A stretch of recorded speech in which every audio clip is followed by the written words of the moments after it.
Today is Monday, March 24th, and we're at a port called Bequia, B-E-Q-U-I-A, I believe it's spelled, on the Caribbean island of St. Vincent. So we're headed out. This is a tender port, and we'll be headed out post-haste. We've tendered ashore to Bequia, and it started raining the moment we set foot on the dock. So let me show you what this is. And in Bequia, these are the vehicles for the shore excursions. Okay, so there's no motor coaches here. It's all four-wheel drive pickup trucks with covered benches in the back. I was able to negotiate a seat up front, thank you very much, and Nanette is in the back with the other passengers. It ain't supposed to rain. That's okay. You know what? We roll with the punches. No, but this time of the year. Actually, it will be just a passing drizzle. Yeah, it's just coming through. So anyway, the driver's just telling me that it wasn't supposed to rain, but yeah, you know, when in Rome, you do what you got to do. So anyway, we're all set. Just gotten information from the driver, and I had been misinformed. Bequia is one of the Grenadines. The island group is St. Vincent and the Grenadines, which are more than one Grenadine. And St. Vincent is the capital where the governmental unity, and I think he said 70,000? 90,000 people live. So anyway, St. Vincent and the Grenadines is a group of islands. St. Vincent is the big one with 90,000, and Bequia is one of the Grenadines where we are today. And how many people live here? 5,000 plus. 5,000 plus. And it's very colorful, as you can see. It's a beautiful little place. Looks like fun living here for a little while. Does anybody ever get island fever? When I get it, you know, because people who live in Hawaii, they say that for the two happiest days of their lives are the day they get there and the day they leave. Because it's so expensive. Well, to tell you the truth, Bequia is expensive. Well, I bet it is. Yeah, because nothing grows here. Everything won't have to be imported. So everything except the water. You get plenty of water. I'm betting. No. You have to bring water as well? Yeah, we got 6 months rainy season and 6 months dry spell. Okay, so during the dry spell you have to import water as well. Well, if the dry weather is on severely, we have to bring water with the ferry from St. Vincent. So it's not inexpensive living here because everything, food, fuel, everything brought in. Everything brought in. No native products at all? Maybe fruits or bananas or anything, or what? Very little. Very little. Everything we have to bring in. The conversation I'm having here is with our driver. What was your name, sir? Ramsey. Ramsey. Okay, Ramsey's helping me fill in the blanks here.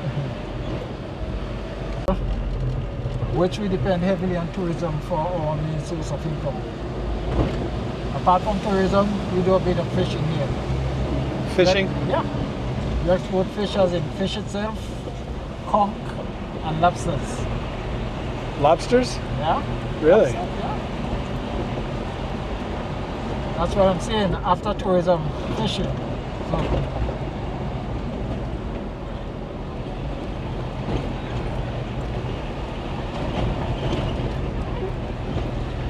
You see, we have about 5 ferries here, so they go back and forth to St. Vincent to bring in all the stuff. I see. So they're coming every day. Yeah. Multiple times a day. Yeah, they're like a taxi, you know. Oh, I see. So he's telling me that the ferries is their lifeline here, bringing everything from St. Vincent. And St. Vincent's probably where the big airport is, huh? 9 miles in. 9 miles only? Yeah. So what other islands in the Grenadines besides Bequia? Oh, we have Mustique, where the rich and famous people live. An island called Mustique. Where we're going there, we're going on the top of a hill. We'll be able to see it. Of course, yeah. Oh, so you never heard about Mustique? Never heard about any of this. Oh. It's a small, you know. Yeah, only the rich and famous people live there. Well, we're not rich or famous. That's the reason why you are in Bequia. That's why we're in Bequia, huh? Yeah, and we have another Grenadines island you call Canawan, and another one you call Mairo.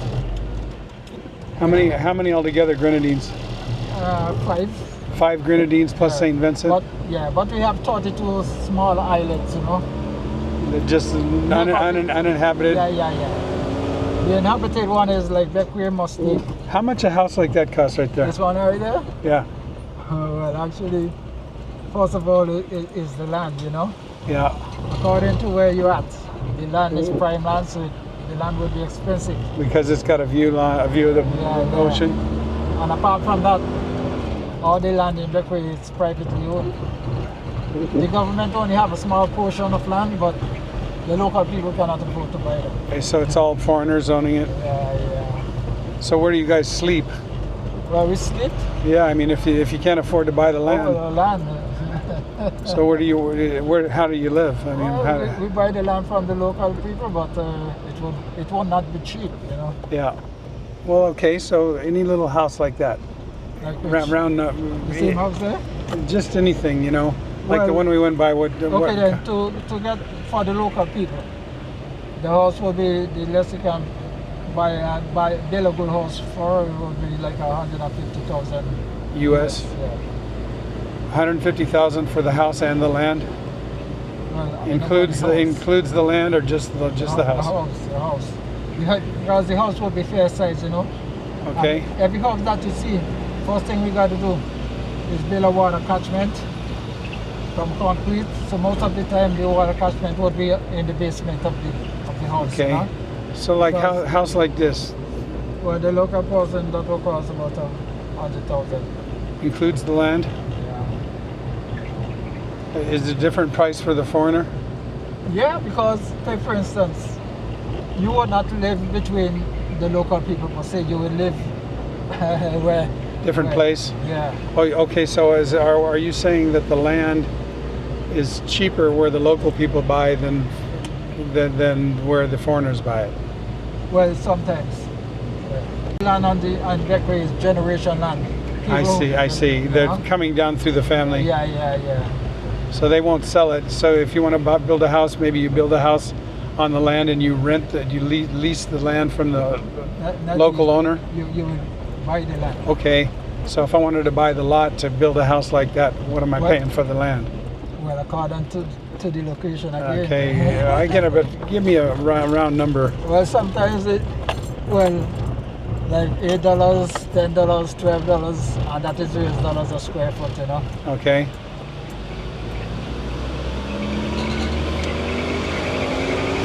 Still trying. All right, now we've got clarity on the location. It's an island group called St. Vincent and the Grenadines, and the Grenadines are 3 islands plus a bunch of smaller uninhabited islands, and this is one of them. Okay, so Bequia is a Grenadine island, and we're being shepherded over here in a certain direction, which I think I'm going to change. Okay, so now I've tried to penetrate the information about the price of housing, and it's a little fuzzy because it depends on where you get the land, what the location is, and it turns out that if you want to buy something here, you're going to have to probably negotiate the land. A lot of the land is owned by sort of families that have handed it down through generations. He called it generational land. And so I think that he didn't probably know exactly. I think that the best way to figure it out would be to go on Google and look around on Zillow, I think, and figure out what it's all about. But so anyway, there's the main harbor of Bequia, which is this island is. He said he's got about a little more than 5,000 people who live here.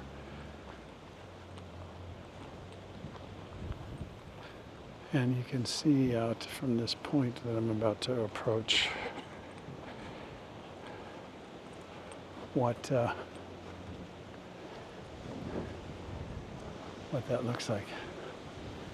It's gorgeous. It is. So here comes my darling wife, Nanita. Approximately.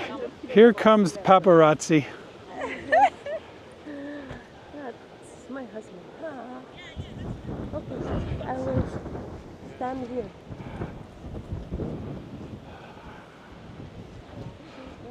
Doesn't really, well, it was a fire, obviously, darling.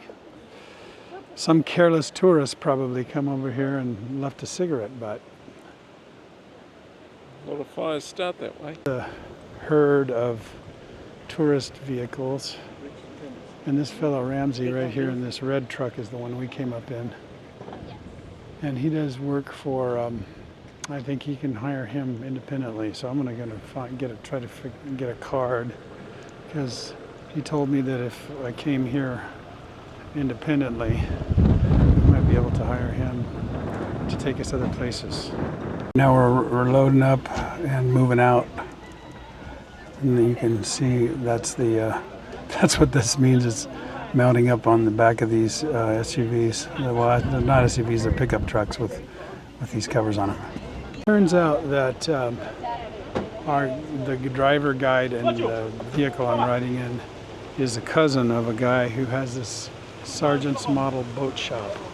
And if you read the sign here, it says, Sargent's Model Boat Shop was opened in 1966 by Lawson Brothers of Bequia. Today, the Sargent family continues to use simple hand tools to build highly detailed miniatures of larger vessels. Boat building is a rich Bequia tradition introduced during the 1800s by the Scottish in support of the island's whaling heritage. Over 70 wooden vessels have been built and sent to sea here in Bequia since 1920. So they were boat builders.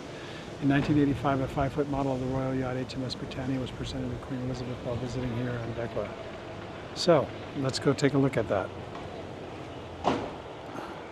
It's over here. This is the monthly boat. From the month of February and ends in April.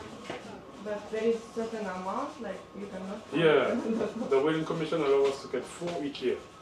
Sometimes we don't catch any, sometimes maybe 1 or 2. For the boat. Yeah, 2 boats. For the island, 4. 4 whales you're allowed to take per year? Yeah, What kind of whales? humpback whales. Yeah. Been doing that for almost 200 years now.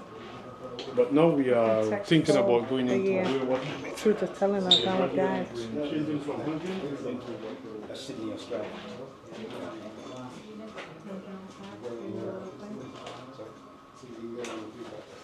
so you guys can also look at the boutiques and gift shop. Yeah, so nice comes up. We've got nowhere near us we can sail it. I get nowhere near us where we live, where we can sail it. No, you don't have to say that it's Just for a model. Yeah, decoration. Do they float? We can make them to float. Yeah, it's more about the decoration. Okay, man. Everything good? Yep. Picture, man? Thank you, man. Oh, yeah. Now that boat building thing was neat, and this beautiful little town. It's not big. There's only 5,000 people living here, and a few of them there in that boat building business. We're going to get ready to load back up into these vehicles and proceed to the next stop. Up in an overlook on the far side of town. There's Silver Ray over there, and there are a lot of sailboats in this anchorage. Let's get a picture of the Queen here. Oh, Yeah, Silver Sea. Silver. let's get around here.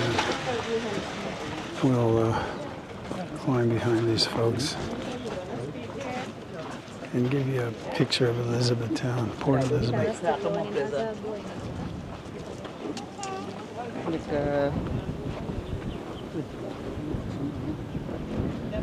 This is Port Elizabeth.